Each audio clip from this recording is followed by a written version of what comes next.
So I'm going to go back to, um, to my content drawer. And I created a characters folder to start some more organization. So I would suggest creating a folder to start putting all this stuff. So I have a characters folder that I put my player into and my animation blueprints into. Again, I have a bunch of them here because I was messing with some stuff. I'm going to go through creating one with you. So you should have your player, your blueprint player, but that's probably all you have right now. But you can put them in this folder so that we can start kind of compiling stuff for the character. You are going to right click and you're going to create a new animation blueprint right here. And then you are going to have to select a skeleton. So I'm going to select one that I haven't done yet. Actually, I'm going to do that archer that we just did. So I'm going to create one. I'm gonna do one because I have another archer one, but I want to mess with this one with you guys. So when you create that animation blueprint again, you're gonna have to select a skeletal mesh. So make sure you're selecting your character from there. And then we're going to open it up and it's going to look like this. So the animation blueprint can get really, really deep. There's a lot of like pieces to it. So it can kind of be a little overwhelming, but we're going to go through them together. So first I'm going to double click on the left here. This is my navigation area. I'm going to go to my event blueprint update animation. And I'm going to use both of these nodes that it's suggesting here. And we're going to set up some variables at the beginning so that we don't have to grab them every time we're updating animations. Every time we update animations, it's going to call this and it's going to set these variables. But in our state machine, which I'm going to show you later, which can get really complicated, we don't want to have to get these variables all the time. We just want to have access to them. So every time we update the animation, it's going to trigger this and update these variables for us. So we're going to use this one. This is try get pawn owner. So this animation blueprint has an owner and it's that character. Like if you were to spawn like 50 of this character, each of them would have their own individual like version, like instance of the animation blueprint. So this gets the owner specific to this animation blueprint. And it's try get pawn owner because at some point maybe like the character or the owner isn't valid. And so it's just going to try to get them. And then we are also going to check if they are valid. So we are going to type and search for is valid. And we're going to do this one with the question mark here. So on event blueprint update animation, we're going to try to get the owner of this blueprint, of this animation blueprint, and we're going to make sure they're valid. And if they are, we're going to do a couple more things. So we're going to drag off of this get pawn owner, and we're going to get the owner's velocity. Now, if you're not familiar with physics, velocity is just a fancy word of saying speed. So if velocity is 0, you're not moving at all. But if it's positive or negative, you are moving in some direction. So this tells us if this has any sort of value in any direction. It tells us which direction they're moving and also if they're moving at all, because if it's 0, again, they're not moving. So that's going to be helpful for us as we transition between our different animation states. So we're going to right click this return value and promote it to a variable. That way we can store this and access it within our states. We only want this to happen if our owner is valid. And we're going to rename this variable to current velocity. And we're going to have that stored down there.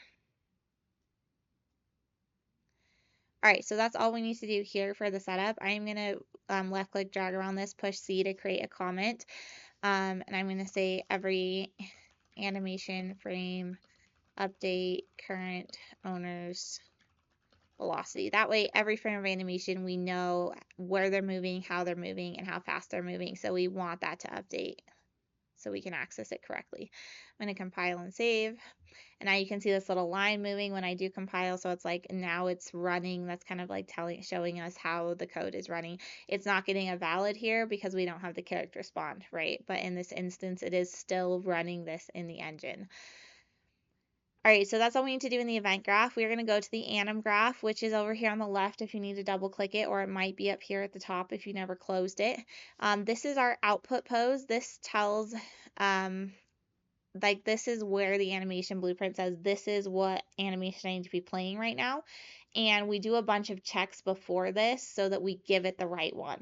So we're going to give it an animation to play, and that animation is going to come from what's called a state machine. So we're going to search for a state machine and we're going to add a new one. So if we click the state machine with the square, it's going to add a new state machine. And I'm going to call this locomotion because it's going to be like our movement, fancy word for movement. And we're going to connect these little guys, these little dudes hanging out here. And we can compile and save that, and we can see that there's a line now going through here to try to get the output.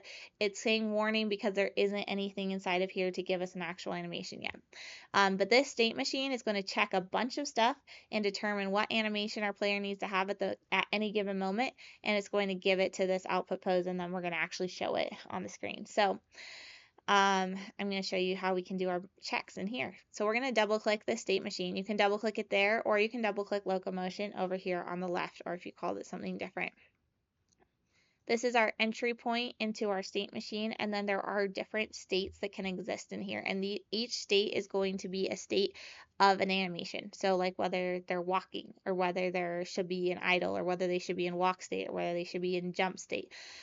So we're going to create states for those different conditions.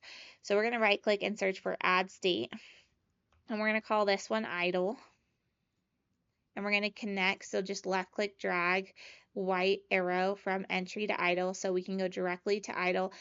And if we double click idle, it's going to have an animation pose that it wants to take for idle. So we're going to right click and search for idle.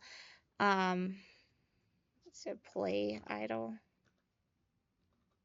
Oh, right, I forgot the animations I got. He spelled idle wrong. But you're going to search for whatever the name of your animation is. So if you have to go to your content drawer and look at what that name is again, so it's the name of the animation.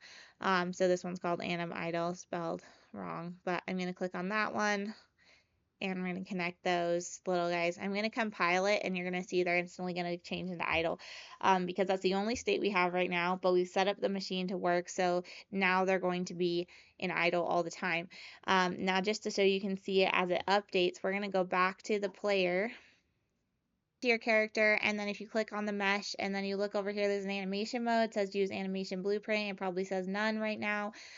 You can click that and you can go into that animation blueprint we've been making. It should change the character here to doing idle, and then in the world they're also doing idle, and they are just always doing idle, but they are always doing idle now instead of T-posing. So let's go back to our animation blueprint. Hopefully that part is working. If not, go back in the video and make sure you have all the setup working, because you do want to check it now because it can get really, really complicated. So check that it is idling in the world. If not, go back through these steps. So now I'm going to go back to our locomotion state machine. You can double click it over here on the left, or maybe you still have it open at the top.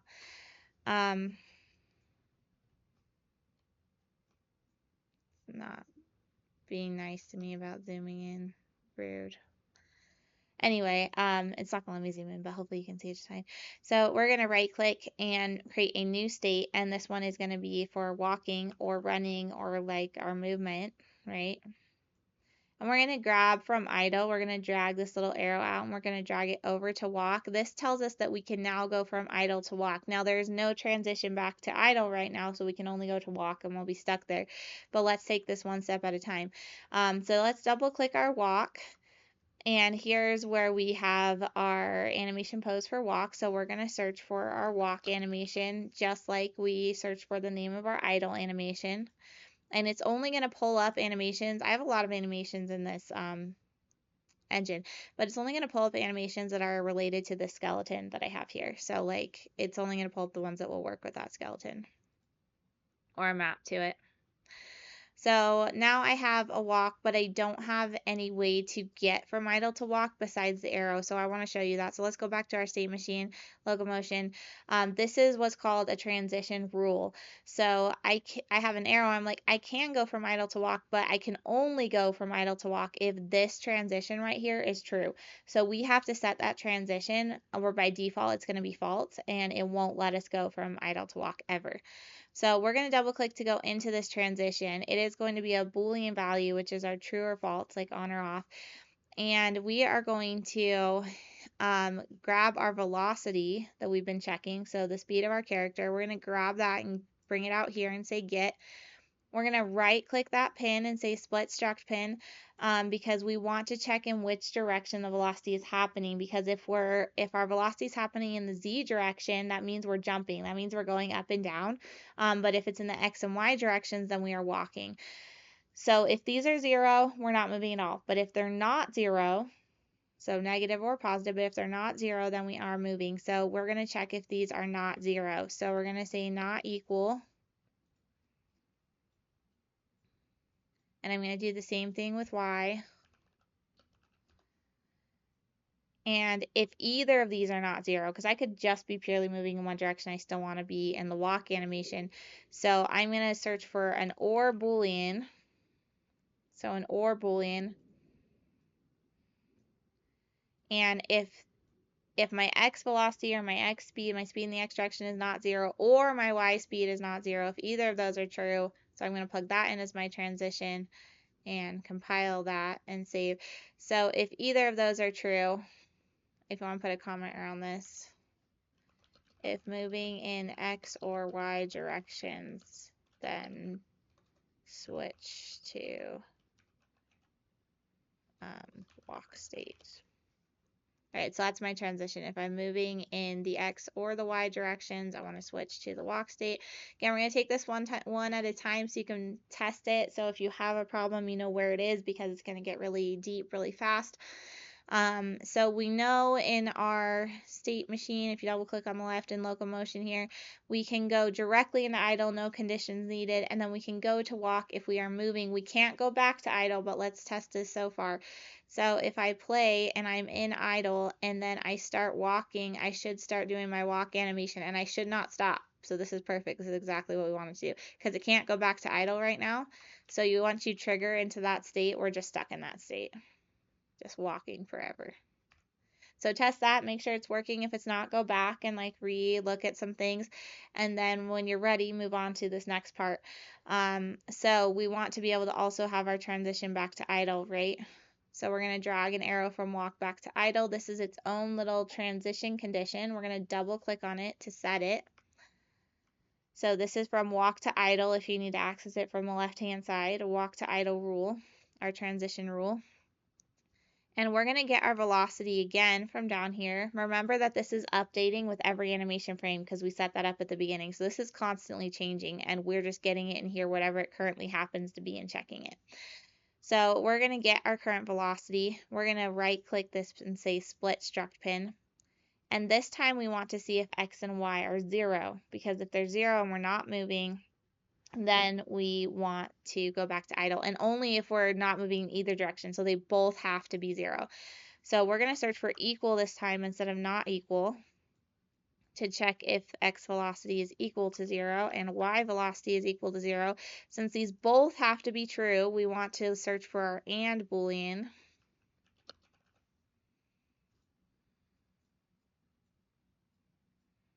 Because X velocity has to be 0 and Y velocity has to be 0, so that we can enter this state. If we want to put a comment around this, I'm going to say when character not moving, transition to idle.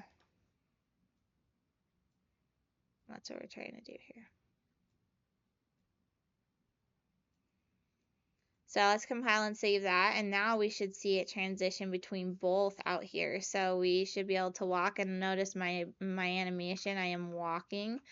And then I'll stop and I should go back to idle and not keep walking. Walk, idle, walk, idle, walk, idle. Perfect.